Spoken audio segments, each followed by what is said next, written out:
Thank you for tuning into our podcast. We are coming to you from Holyoke, Massachusetts.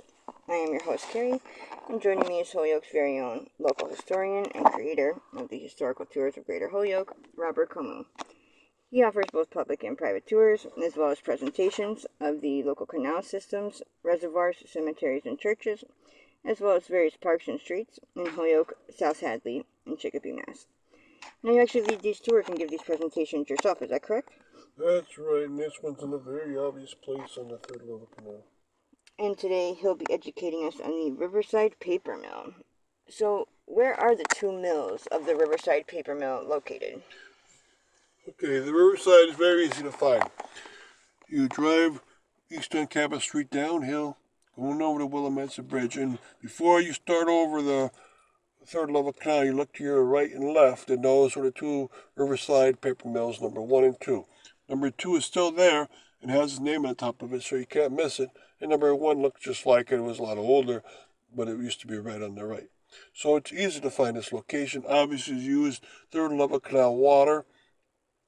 The third level canal's water is going into the Connecticut River through tunnels or races and hitting the turbines. And so the Riverside worked off the energy from that. That's a 30-foot drop out there, and it looks it, right? And the production there was so great because of that great drop of water. So we're going to talk about what they made along the way. We're also going to talk about the history of this company and what production was like at the plant. Sadly, the mill number 1 is gone. That's the historical one, the one that was first put up, of course, in mill number 2. There was a mill number 3 at one point. It was tiny, so we won't talk about it too much. So, easy to go look at this mill and see what it's all about. So, what are the products of the Riverdale? All right, the products they made are vast, and I'll name out some of the products for you. They were a company that put great pride into trying to make lots of variety of companies, and includes the Magna Charta bond, the Dundee bond, the Universal bond, the Consul's bond, the Victory bond, the Pure Linen stock, the Dundee record, the Stationer's linen ledger, the Riverside Extra Superfine, Rialto Extra Fine. All right, so these are examples of what they were making. The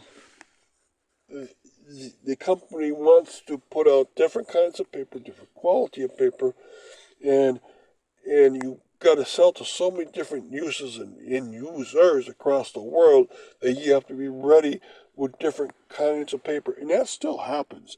A lot of people go to the store and they buy paper, and you think, oh, this is the only type. But there's actually thousands of different types with different weights to it, with different looks, feels, different molecules, and they all seem very different.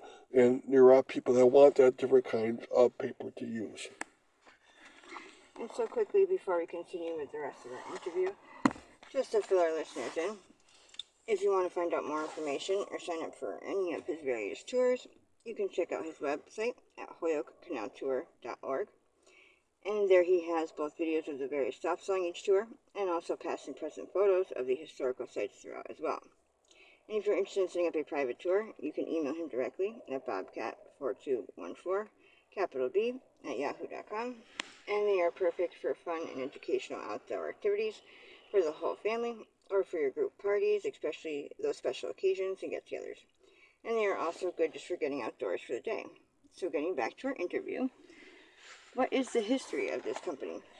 Okay, this mill was made in Holyoke in 1866, the Riverside Paper Mill, and Charles Chapin was the first owner, and he was from Chicopee. He came in and started up this mill. He's one of the first paper mills thus, and he's the first one after the Civil War when the company had been bought out in the late 50s by the Holyoke Water Power Company. They controlled the canals, and they encouraged other new paper mills to come into the city. Another owner later was Julius Appleton, who was based in Springfield. And so they didn't have Holyoke owners, and that was also very unique. Most of the paper mills had Holyoke owners. All right, now, in the history of the mills themselves, The mill number 1 came in 1866. And the other mill, mill number 2 on the left, came in the 1880s. And that mill number 2 is still there. The mill number 1 is gone, though it's smaller and older. By the 1940s, early 1940s, I think that's when it went out. I don't know how or why it was taken down. That would be a great question to look into. They're in a great place because they're right at the center of the railroads. So it was easy to get material in and out. And the way they made the paper we're talking about next, but it was animal size. That means that the innards of the paper was probably made out of cotton, maybe some wood pulp. But the glue that held them together was animal fat glue. Size means what makes up the middle of the paper, and animal size means it comes from an animal. And they made up so much material, these two mills, that in one day they'd make 20 tons of paper. That's very high. That puts it at the height of the big pillars of Holyoke, as high as the Parsons and the Whitens. And so you can call this one of the big ones. And the other mills around Holyoke, like the Valley, the Nonotuck, the Albion, made 5 to 8 tons a day. That's a lot of paper to make. But remember, Holyoke, the paper city, made by far most of the paper of the United States. And what was production like at the Riverdale? Riverside. Oh, Riverside. Okay, the Riverside mill was such that it was made very much like the other paper mills of Holyoke. They made their paper at different floors. They were doing different things. And so on one floor, they would do such as, on the top floor, they would start off with their raw materials, which is usually the cotton. They would pick through the old cotton or the new cotton, and they get the seeds out of it, or if it was old cotton, they get the buttons off and grind it up into little pieces. And so that would happen on the top floor. Now, most of the production plant was 2.5 floors. The top floor, they were doing some of the rock cutting. Then they bring it down to the next floor, and this is where they start to bring it back together. They had things like their Fordrinier machines. They had the cut machines there. And then on the bottom floor, they would get the finished product together, and that means that they would have it cut off, they'd have it lined or colored if they have to. They would calendar it to get to the actual fine dimensions that they needed of width. And so a lot was going on in this very old plant. In the newer plant, they did very similar, except it was much bigger production was happening there. And so you think almost the same way, but some differences. And those differences is that they have the engine room, instead of being towards the back like most paper mills, it was actually towards where the railroad was going by. And so they're bringing the tunnel after the side of the mill. And that made a little bit more space for all the things they were doing. And this mill was about 3 floors high, this mill number 2.